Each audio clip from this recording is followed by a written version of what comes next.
میں ایک شعر پڑھتا ہوں، مرحوم و مغفور جناب اظہار جلال پوری صاحب کا آنکھیں نہیں تھیں، نابینا ہو گئے تھے، لیکن شعر آپ سنیں اس نابینے شخص کا، اللہ ان کو جنت نصیب کرے، ممبئی کی گلیوں میں رہا کرتے تھے اور نابینگی کے بعد آنکھیں نہیں تھی، اس کے بعد بھی شعر میں وہ نور تھا کہ آج تک منور ہے جہان۔ فرماتے ہیں سلطنت بانٹ کے بیٹھے ہیں تھکن ہے نہ شکن، سلطنت بانٹ کے بیٹھے ہیں تھکن ہے نہ شکن، آؤ دیکھو تو سلیمان علی کا چہرہ،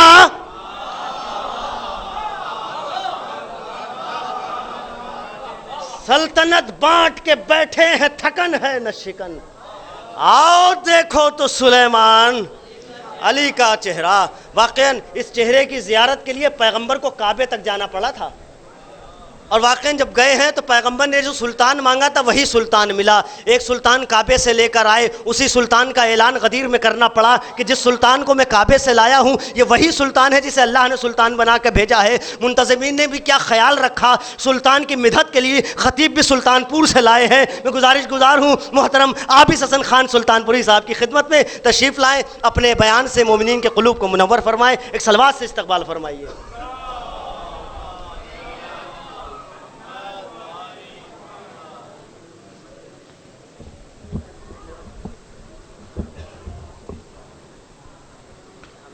لا حول ولا قوة إلا بالله العلي العظيم أعوذ بالله من الشيطان اللعين الرجيم بسم الله الرحمن الرحيم وبه نستعين وهو خير معين رب اشرح لي صدري ويسر لي أمري واحلل عقدة من لساني يفقهوا قولي إن شاء الله أما بعد فقد قال الله سبحانه وتعالى في القرآن الحكيم وهو أصدق الصادقين وقوله الحق بسم الله الرحمن الرحيم سبحان الذي أسرى بعبده ليلا من المسجد الحرام إلى المسجد الأقصى الذي باركنا حوله لنريه آياتنا صلوات بر محمد وآل محمد۔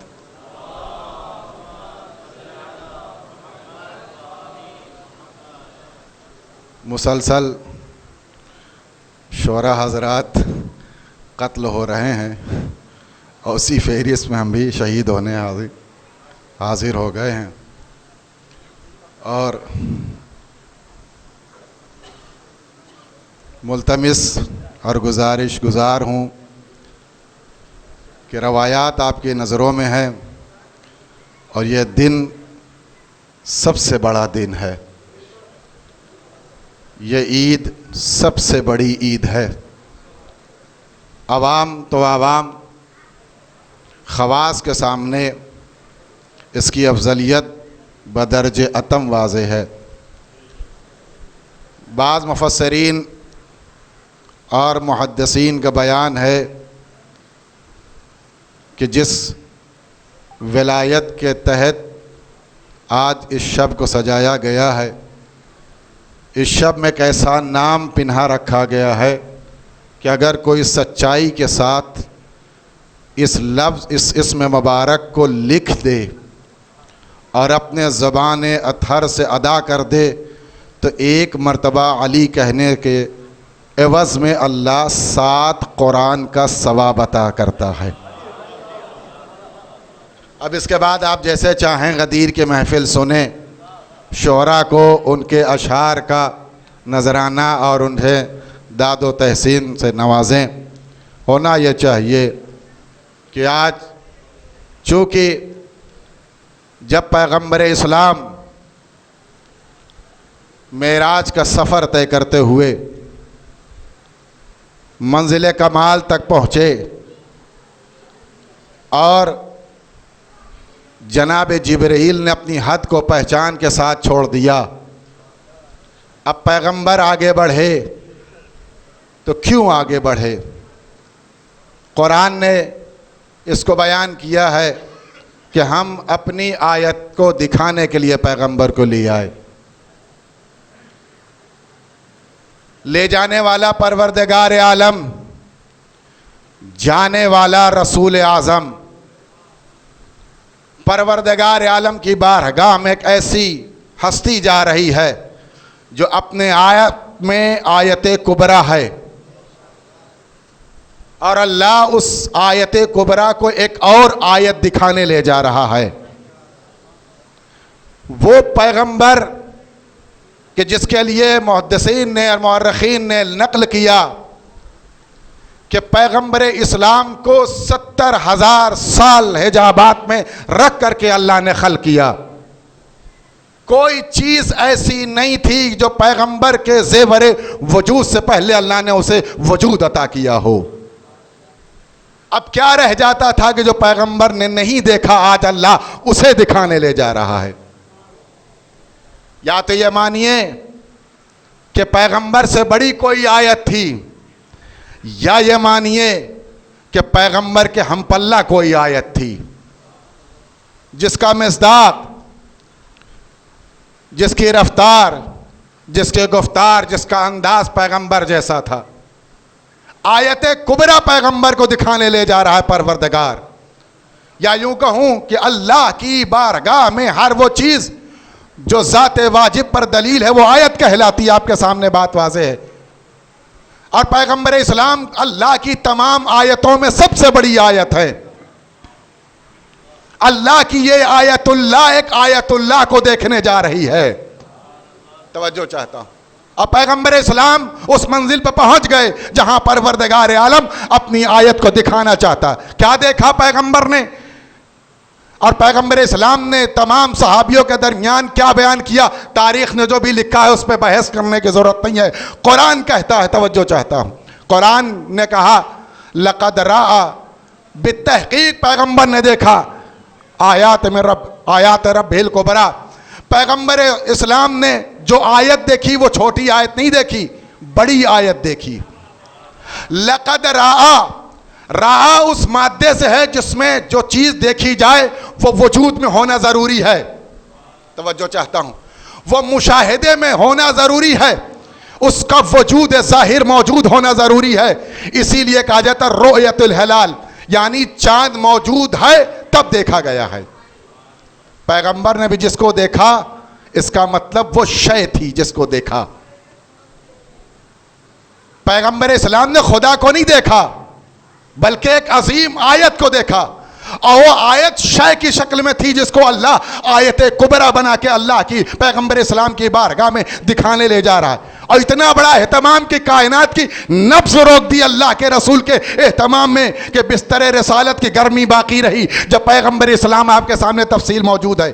یعنی کائنات اپنی جگہ پر ٹھہری ہوئی ہے اس آیت کے استقبال میں جس آیت کو دکھانے کے لیے رسول کو لے جایا گیا. اور پیغمبر اسلام نے دیکھا اور قرآن نے اس کی ترجمانی بھی کی. ما زاغ البصر وما طغى، اور پیغمبر نے جو کچھ دیکھا دیکھنے میں کوئی غلطی نہیں کی. توجہ چاہے، غلطی تب ہوتی ہے جب پہلے سے کوئی چیز دیکھی ہوئی ہو اور اب سمجھ میں نہ آ رہی. اس کا مطلب کوئی چیز ایسی تھی جس کو پیغمبر پہلے دیکھ چکے تھے، آج دوبارہ دیکھنے گئے ہیں. توجہ چاہتا ہوں. ما زاغ البصر وما طغى، پیغمبر نے دیکھا. اور اس کے بعد صرف پیغمبر نے دیکھا نہیں ہے، ما کذب الفؤاد ما رأى، اور پیغمبر نے جو دیکھا دل نے گواہی دی یا رسول اللہ آپ نے صحیح دیکھا. توجہ چاہتا ہوں. اے میرے حبیب آپ نے جو دیکھا صحیح دیکھا. صحیح دیکھنے کا مطلب کیا ہے؟ یعنی اس کا مطلب یہ ہے کہ پیغمبر نے جس کو دیکھا اس کو پہلے دیکھ چکے ہیں.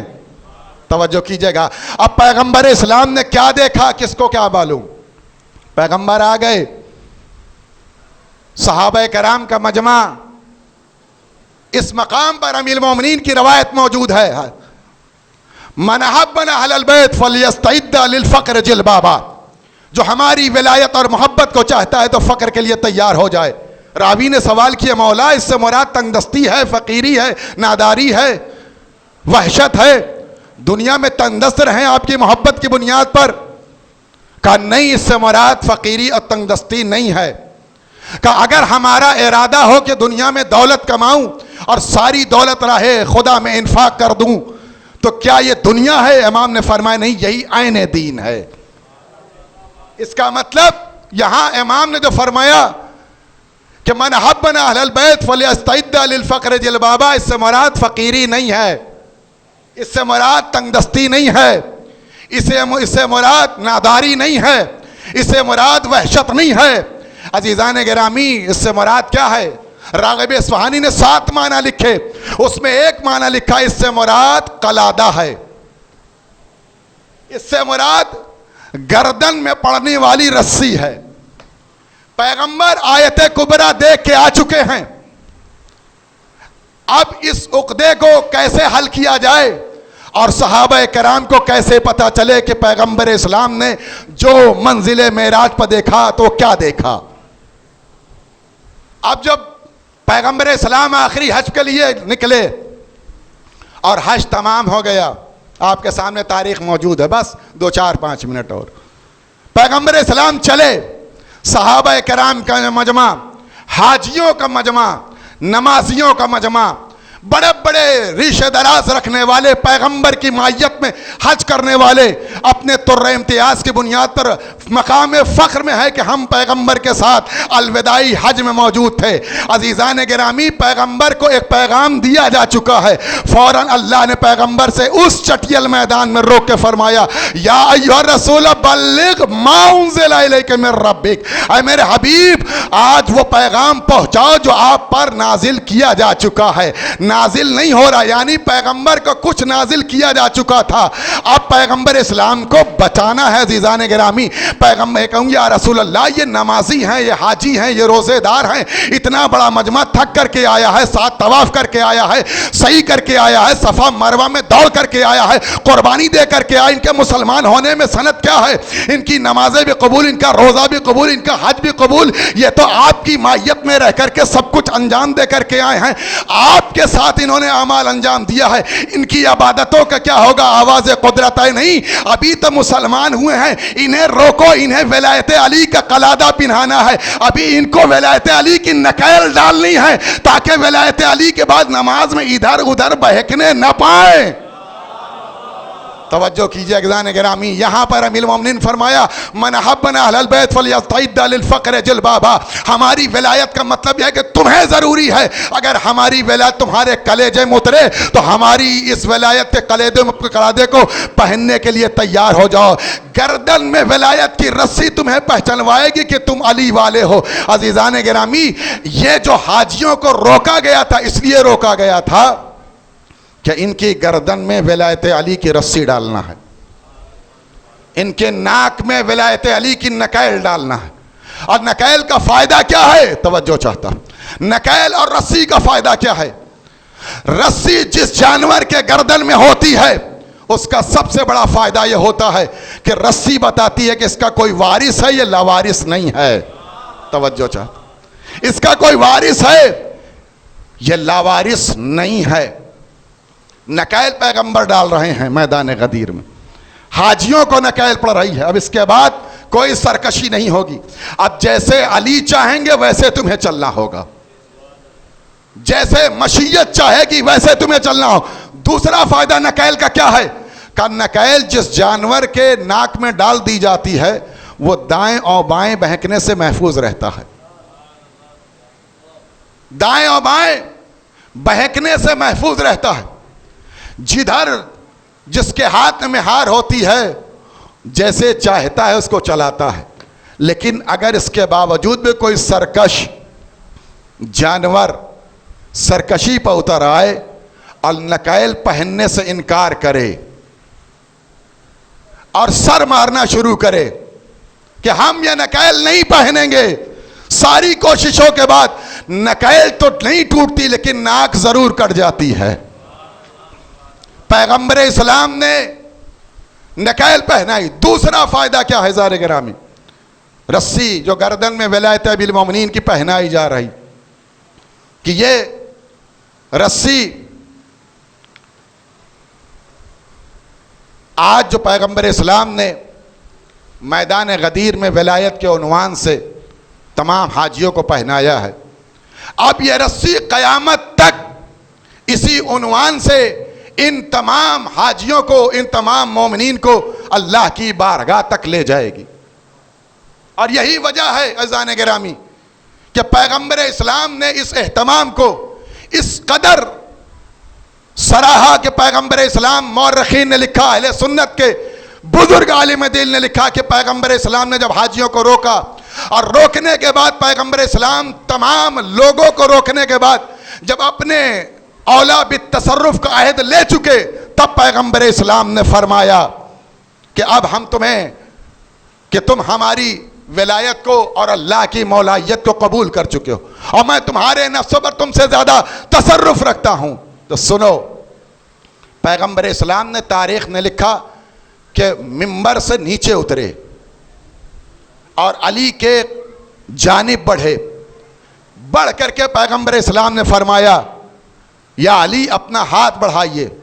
پیغمبر اسلام نے اپنا دست مبارک علی کے ہاتھ میں دیا اور پیغمبر اسلام نے علی کو اٹھایا اور اتنا بلند کیا کہ سارے مجمع نے دیکھا۔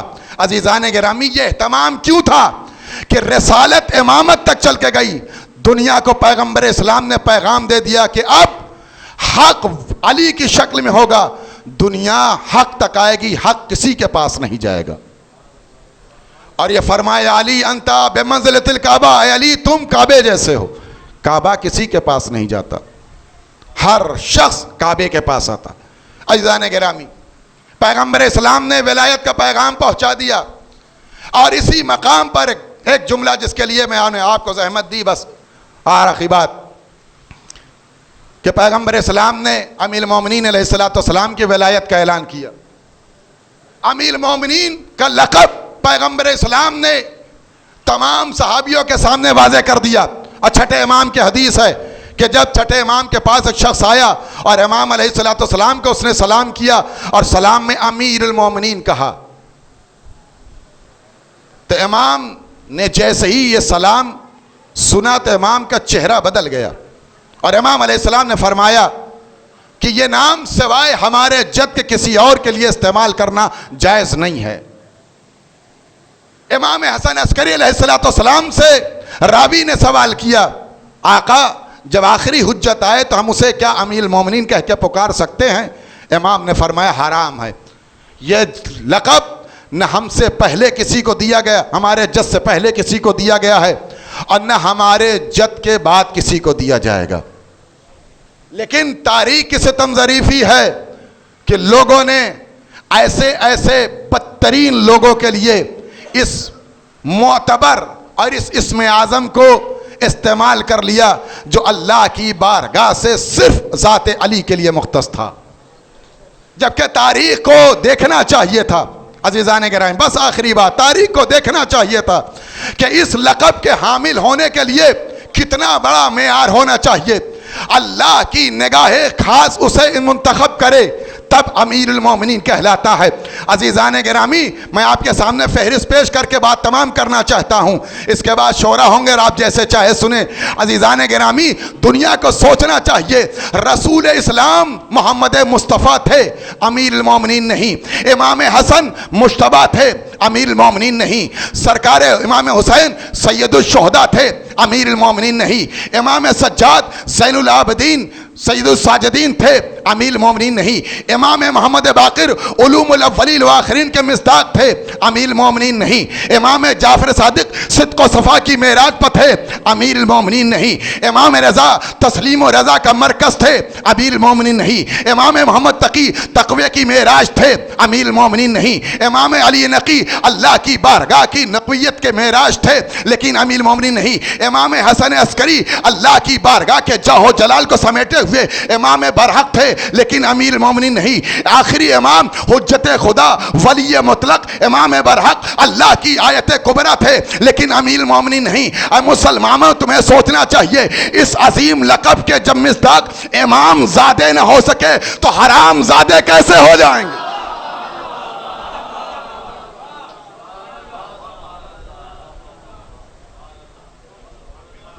سبحان اللہ، ماشاءاللہ، بہت ہی عمدہ تقریر فرما رہے تھے علی جناب مولانا عابس حسین نجفی صاحب قبلہ کعبہ، اور آپ حضرات بہترین انداز میں جو اعداد و تحسین سے نواز رہے تھے۔